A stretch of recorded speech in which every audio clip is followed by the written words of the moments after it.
the PHNX Daily Bet Show, brought to you by the one and only DraftKings Sportsbook app, America's top-rated sportsbook app. Don't forget to hit that like button, subscribe wherever you get your podcasts, and leave a 5-star review. I'm joined by two Johnnies, one lesser than the other, Johnny Venerable, and the director of DraftKings Sportsbook Operations, Johnny Avello. Thanks for hopping on again, Johnny. Hey, you're welcome. I wouldn't say that Johnny's a lesser guy. Come on. Thank you. The Johnny brotherhood is strong. We have to look out for one another. And yes, we Johnny, do. Gambling legend, joins us. We appreciate it here as we preview the NCAA Tournament Sweet 16. What is on the docket for you? What matchup jumps out today that you feel like the line is so, I don't know, enticing for gamblers on the DraftKings Sportsbook app that you have to hammer it? Well, that's a tough question to ask an odds maker. We set the odds. We think the numbers are right. We try to get good balance on the games. These games all have a pretty tight spread. The first game to kick off tonight will be Arkansas and Gonzaga. That lines up to 9.5. So if you believe that Arkansas, who played in a tough SEC conference, can hang around for a while, maybe there's some value there, maybe in the first half, maybe in-game wagering. And then the second game, Michigan-Villanova, what a good one, huh? Michigan team who underachieved. They were one of our top favorites at the beginning of the year. They were as high as 150-1, and now they're starting to achieve their, total potential. So another good one. And then, of course, the last two games of the night are Texas Tech and Duke, and everybody wants to see Krzyzewski do pretty well in his last season. And then Arizona and Houston with a 1.5-point favorite, Arizona. The other games only picked two is Texas Tech and Duke. So a couple of games here with really no spreads at all, pretty much close to just pick 'em games. For sure. The Texas Tech game is the one I'm looking at. I've been really high on Texas Tech for a couple of years now. I just love how they play. The thing that I keep hearing, though, Johnny, is Texas Tech going to be allowed to play as physical as they want to? Do you think that Krzyzewski, I know it's hard to say because referees shouldn't impact the game at all. Do you think there is something going on? Is there some magic in the air betting against Krzyzewski tonight? I don't know about the magic in the air, but I do know that the refs were calling, quite a few fouls in the end of the Michigan State Duke game.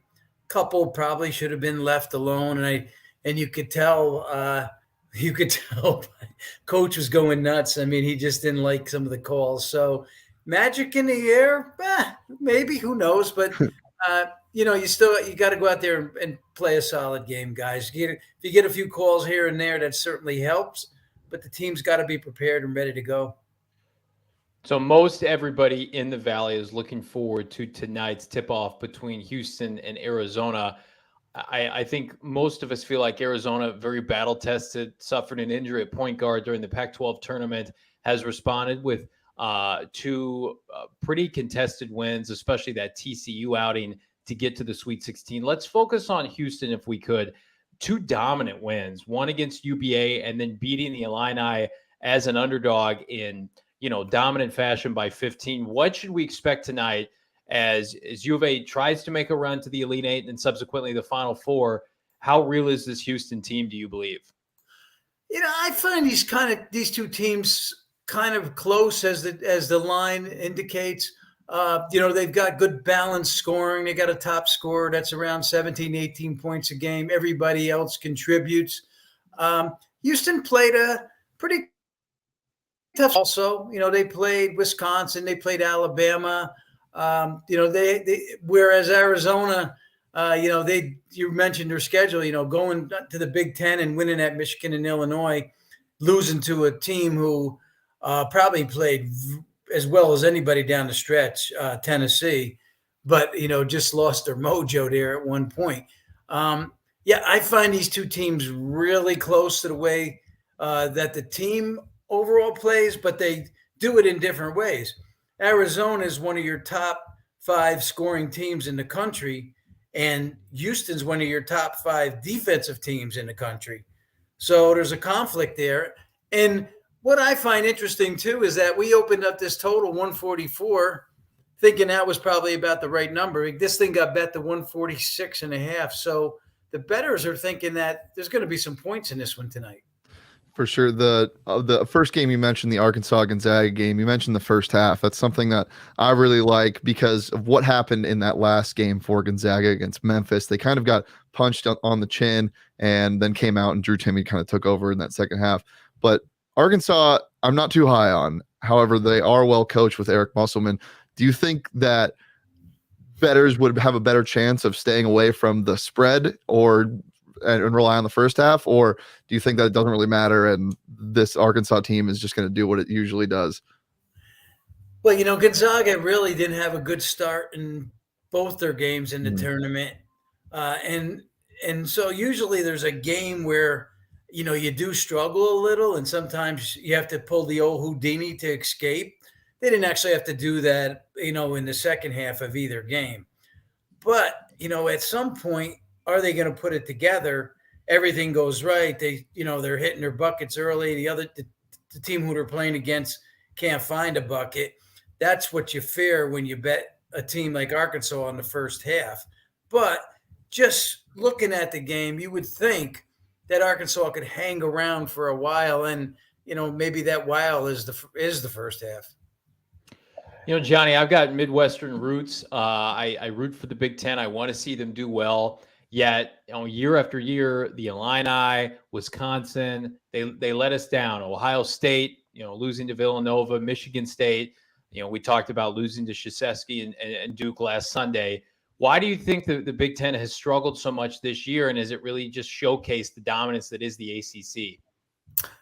We always think that when we go into the tournament, there's going to be a conference that struggles. Don't know who it's going to be, but the Big Ten had a lot of teams in there, and certainly a lot of them got bounced earlier than they wanted to. Maybe it's a little bit like football. I don't know. The Big Ten seems to play well during the year. Then when they go against some of the heavyweights, they don't do as well. It shouldn't correlate in basketball, but I don't know. I'd have to dig into it a little bit further to see, why they do struggle at times. Now Purdue gets St. Peter's tonight. Yeah, now, I expect them to win that game. St. Peter's has had a remarkable run, and they'd have to shoot like they did against Kentucky, 50% from the field, 50% from 3-point land, and close to out rebound Purdue to stay in this one. But, we've seen a lot of strange things happen in the tournament, but, that's the other Big Ten team that's in it that, maybe could make a little bit of noise. We'll see. Johnny, did you make a bracket this year? I did. Brackets, no. Yeah, well, when I'm picking my bracket or I'm picking my favorites to win, I usually like to rely on the teams that don't really rely on their 3-point shooting. I like to look at the defensive teams. Is there anything that you look for in teams coming into the tournament that kind of have the same thing every year in consistent winners, or is it just who's playing the best ball at the end of the year? Well, best ball at the end of the year certainly helps, but that doesn't always tell the story, because look at Tennessee. They were playing excellent ball, and they're no longer in the tournament, couldn't even make it to the Sweet 16. I think coaching's got a lot to do with it. In Arizona's case, you got Tommy Lloyd, who's, certainly comes from, good roots, but first year, pretty remarkable with 33 wins. I think, but Arizona always has a good coach. You go back and you had Lute and Sean, and all these coaches are really, really good and get the job done usually in a big game. I look at that because I think that's very important. These games are won or lost in the last 2 minutes, and that's when the coaching really comes into play. And halftime adjustments, of course.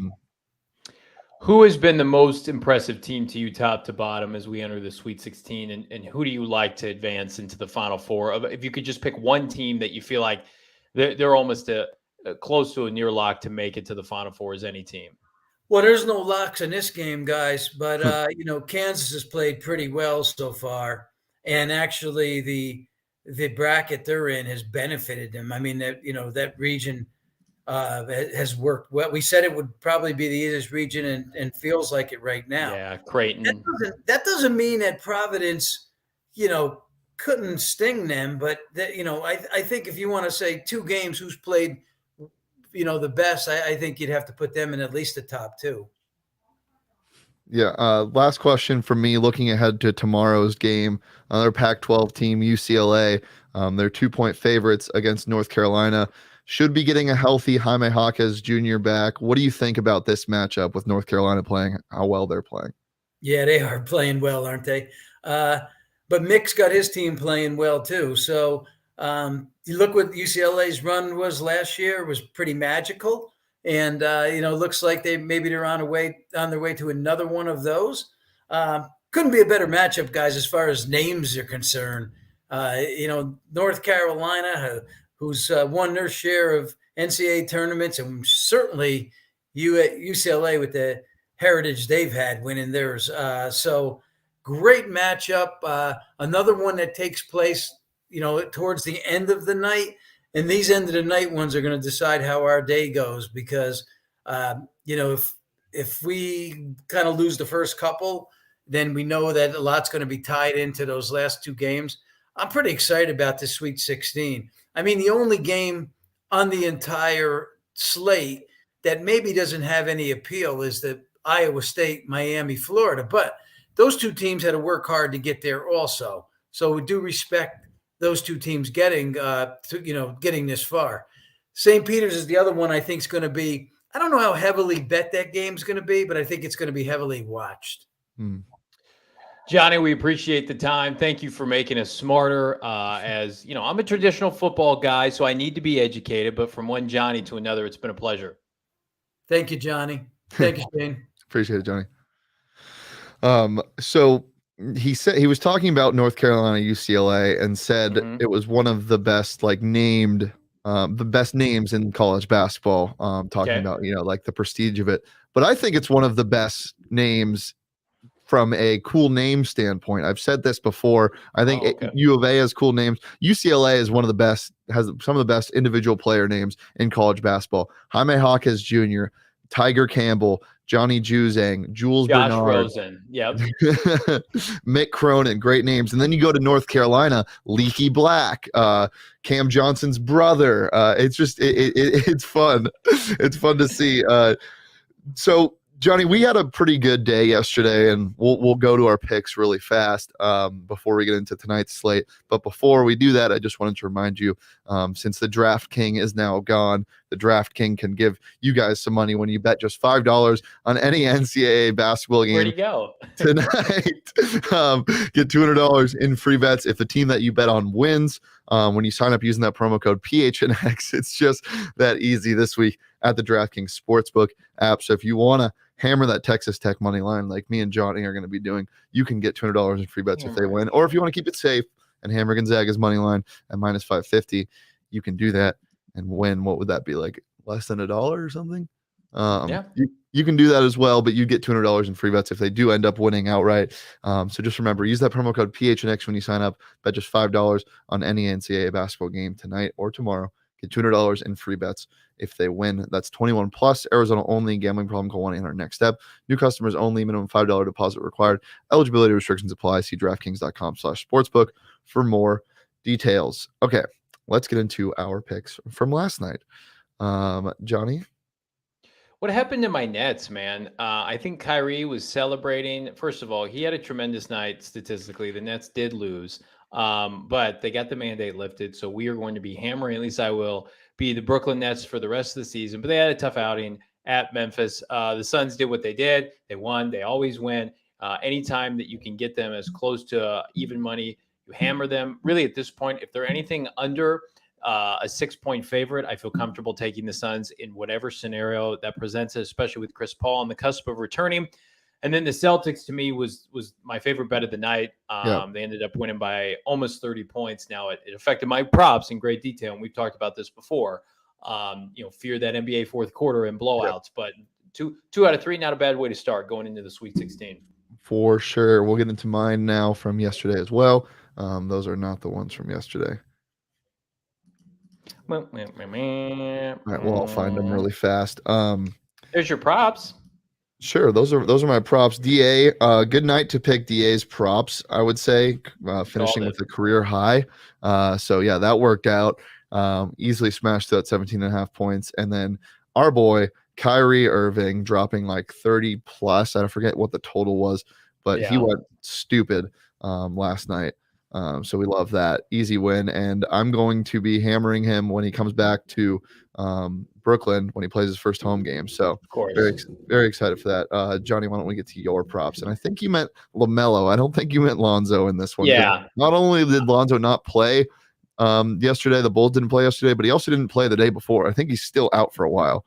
I can't keep those Lonzo brothers straight. We could just put LeVar up there and we'll be in good shape. But LaMelo did hit the 24.5. I will be counting that. I will be blaming it on a producer error, even though it was 100% me who put Lonzo. And then Tatum and Brown, listen, they each would have needed to have over 30 points to hit that. They would have had over 30 points if that game had been close. If the Jazz had just been competitive on the offensive side of the floor, the Celtics were winning by 30 points at halftime. And both of these gentlemen had over 15 points. They were on pace to do it, but I knew it. I sent you a screen capture. I said, there's no way they're going to play the fourth quarter, and they didn't. Yep. I think Jalen had like 28 or 29. Tatum barely played. The robust overs with a lot of these teams that are playing really good basketball, I would just be a little fearful of. The Celtics are one of the hottest teams in the entire NBA. And so when I thought the Jazz, who were a legitimate contender in the West, would put up a good fight even on the road on the East Coast. Just did not see that coming. That should have hit. That was something I had done thorough research on. I put my glasses on and I said, these guys, this is going to hit tonight. And it was on pace and I got robbed. They both had 26 points, and I'm getting word from the station that my picks are in there. Yeah, they are. Sixers first half -4. Had to sweat this one a little bit. Sixers down 1 with about 4 to go, and then they realized they were way better than the Lakers. And I think they won that first half by 9. So that was easy. Houston did not hit +10. I don't know why I took Houston against the Mavericks. They lost by 19. Whatever. Sometimes it's close. Sometimes that game is. Sometimes it's not. When you pick it, you feel like a genius. When it hits, when it doesn't, you look like a big old dummy. And then Suns -1. Don't poke the goddamn bear, Karl Anthony Towns. Look at me real fast. What are you doing? What is this? You're not in anybody's head. This is something that okay. All right. Nice. This is something that I talked about with Espo last night. Can I be on the show too? The Suns don't celebrate when they're down 20 or up 20. They don't talk shit until the game is over. So don't do that. This team has 58 wins on the year. I don't know what you're doing. Everybody in the goddamn country knew. The second that Karl Anthony Towns thought he was in somebody's head, clapping up a storm, it was over. Everybody knew that you just poked the bear and they were going to come out firing, and that's what happened last night. So you're telling me the Suns shouldn't trade DeAndre Ayton for Karl Anthony Towns? No, never, ever. That's been one of the dumbest rumors I've heard, and it still is. Obviously, you see it last night. Is there a bigger fake tough guy than Karl Anthony Towns? Yeah, when he has these fake guys like him and these marquee matchups, he gets up for them, which sucks that he doesn't get up for every game. But come playoff time, every game is a marquee matchup. I'm excited for what the Suns have in store for the Valley come playoff time. All right, Johnny, Sweet 16. I'm fired up. There's some really good games today, and we both like one team in particular. Johnny, why don't you go ahead and tell the people what you like first? Well, I also previewed a game for tomorrow because the line is so big. I want to hammer it hard. I think Texas Tech is going to slap the shit out of Duke today. So they're going to outmuscle them. I don't give a crap about Coach K's legacy. I had $25 on Michigan State last week to win. They should have won. But as you mentioned to Johnny Avello, they got all the calls down the stretch. So my only fear of this is if this game is close in the final 2 minutes, we know which way the refs are going to sway. Duke is a fraud team. They aren't any good. They shouldn't be in the Sweet 16 to begin with. Texas Tech has looked maybe the most impressive out of any team I've watched in the tournament. And then you know how I feel about Arizona. I think they're going to sleepwalk their way to the Final Four. I think they're going to take care of business against Houston tonight. I like both of these games, Texas Tech and Arizona, to be fair. You look at the scoreboard, it's going to be like an 8 to 10 point win for both these teams. And then Villanova right now, they get a matchup against a Michigan team that I feel like was lucky to get into the Sweet 16. Yeah, they're playing with a little bit of house money with 13 losses on the year, but Villanova is just the better team. I feel really confident. I think I'm going to go 3 for 3. Well, we will see because when we get to my picks, You have a little bit of a rivalry. I got the Texas Tech money line easy. If you've been watching this show, if you know me, you know that I've been on Texas Tech for the last couple of years now. They just play my favorite type of basketball, and that's long, athletic defense. That in college basketball, especially in March Madness, when you thrive off your defense and you thrive off turnovers, that creates momentum, and momentum is the biggest thing in this tournament.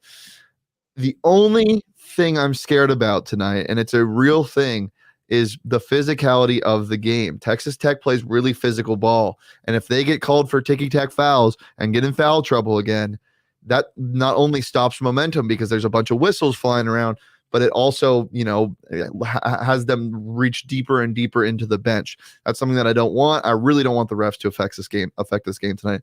And then Houston,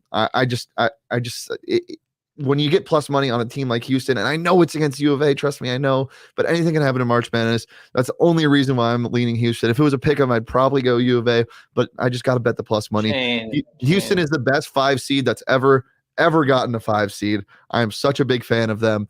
They don't have much offense, but I'm not really scared about that because they create off of their offensive rebound, and U of A has trouble with that. Tubelis is going to give up 15 offensive rebounds tonight, and Houston might win this game by 10. But I think it'll be close. And then Gonzaga, I mentioned this earlier. Can you let me talk? Gonzaga first half, -5. Love that. Take it to the bank. They struggled. They came out flat in the first halves. I don't think they do it again tonight. I'm not a big fan of Arkansas. I think Musselman and company keep the game close near the end. Gonzaga probably pulls out the win late. I don't know if they cover the full spread, but I like the first half -5. What were you saying, little man? You're drinking that haterade with U of A, and I don't like it. I'm not drinking the haterade. Can you be a company man for once? Can you be? I am thirsty. I'm thirsty for news. So thirsty for clicks too.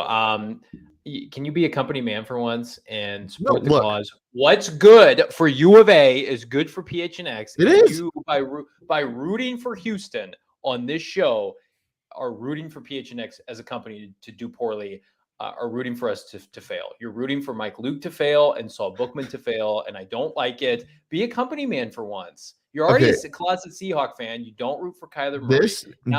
This show isn't about what's best for the company and individuals. This show is about us using our minds and giving the people how to make money. This is telling people how to make money. This is what the show is built on. It's a pick. Get out of here with that. If it was a robust line one way or the other, no, that's not what I'm saying. I genuinely think Houston will win tonight, and so I'm genuinely giving that pick to the people. You have genuinely been fired. Please. Johnny, what's you got going on today? Go PHNX.com. PHNX Cardinals live with myself, the great Frank Sanders. We're going to be talking about Kyler Murray has put out a statement another statement. He's on the record again. AZCardinals.com. He spoke today. I'm going to tell you what he said and why it's important moving forward. Also, people are trying to bring back AJ Green's corpse next year. I'm not for it. Frank Sanders is wrong. I'm going to debate him live on PHNX Cardinals at 4 p.m. because Frank has a soft spot for these aging receivers and thinks the Cardinals should bring him back. Hell no. That's today, PHNX Cardinals at 4 p.m. And you know what I'm rocking right now, by the way? Woo! Kitty cat. PHNX Merchandise Locker. Get your U of A t-shirts right now. Get it for free if you sign up for a member at gophnx.com for just under $60 for the year. Make money on the U of A Wildcats, then go use that money at gophnx.com. Love it. Well, guys, appreciate you joining us as always. Thank you to Johnny Avello for joining us again today. We will be back tomorrow to talk more Sweet 16 basketball. Basically the same show, but with one less Johnny. Basically, we're just gonna re-air this show. You can follow me on Twitter at Shane Deef. You can follow Johnny on Twitter at Johnny Venerable. You can follow the show on Twitter at PHNX_bets. And join us tomorrow at noon. Peace, love, and PRA.